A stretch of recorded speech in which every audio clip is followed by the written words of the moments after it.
नमस्कार, मैं हूँ मिथिलेश राजभर और आप लोग देख रहे हैं मिथिलेश की रसोई यूट्यूब चैनल। आज मैं इस वीडियो में दो तरह से चटनी बनाकर बताऊंगी।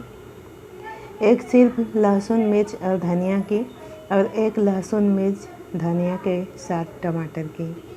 तो ये हमने धनिया ले लिया है और इसको इसमें जो ख़राब पत्ते होंगे उसको निकाल लेंगे, साफ़ कर लेंगे और इसको धोकर काट लेंगे।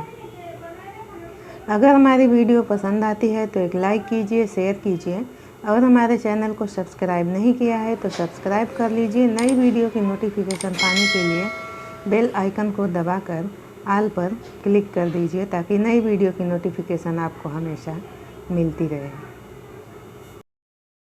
मैं परदेश में हूँ, इसलिए सारी सुविधा उपलब्ध नहीं है। ना मेरे पास खलबट्टा है, ना सिललोड़ा है, ना मिक्सर है। फिर भी चटनी खाने का मन है तो चटनी बनाना पड़ेगा। तो कैसे बनाएं? तो चलिए देखते हैं कैसे बनाते हैं। तो हम पहले धनिया को धो लेते हैं, फिर इसको कट कर लेते हैं। टमाटर और मिर्ची को भी धो लेते हैं।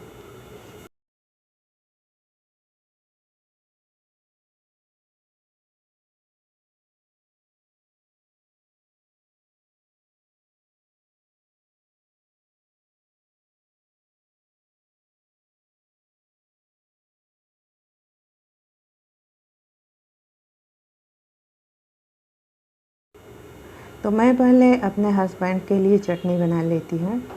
ये देखिए, वो लहसुन बहुत ज़्यादा खाना पसंद करते हैं तो इसलिए मैं ज़्यादा लहसुन डाल रही हूँ और सिर्फ धनिया और मिर्च डालूँगी।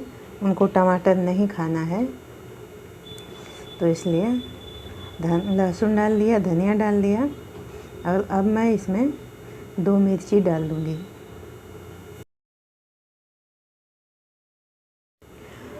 अब मैं इसमें अपने स्वाद के अनुसार नमक डाल लेती हूँ और अब हम इसको कूट लेंगे। बेलन की मदद से ही कूटूँगी क्योंकि मेरे पास कोई सुविधा उपलब्ध नहीं है।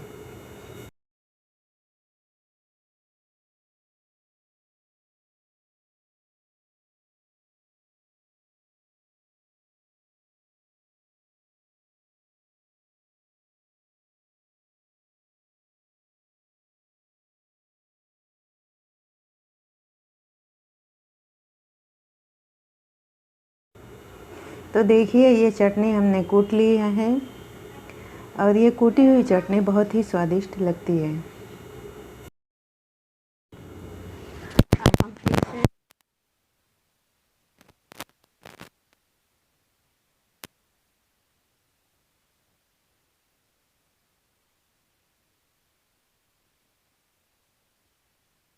एसिडिटी बनती है, मैं बहुत तकलीफ़ में पड़ जाती हूँ, इसलिए मैं लहसुन बहुत कम खाती हूँ। अब मैं टमाटर को बिल्कुल छोटे छोटे टुकड़ों में काट लेती हूँ।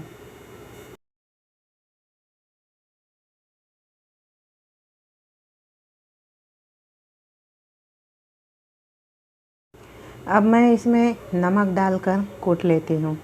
जब ये अच्छे से कूट जाए तब मैं इसमें टमाटर डालकर फिर से कूट लूँगी। अब यह हमारी चटनी कूट चुकी है अच्छे से। अब मैं इसमें टमाटर डालकर कूट लेती हूँ।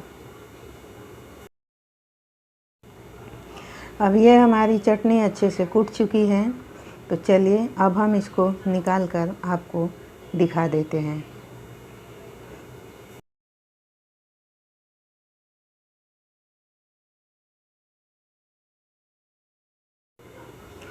तो आप खुद ही देख लीजिए हमारी चटनी कितनी अच्छी बनी है और कुटी हुई चटनी खाने में बहुत स्वाद आता है।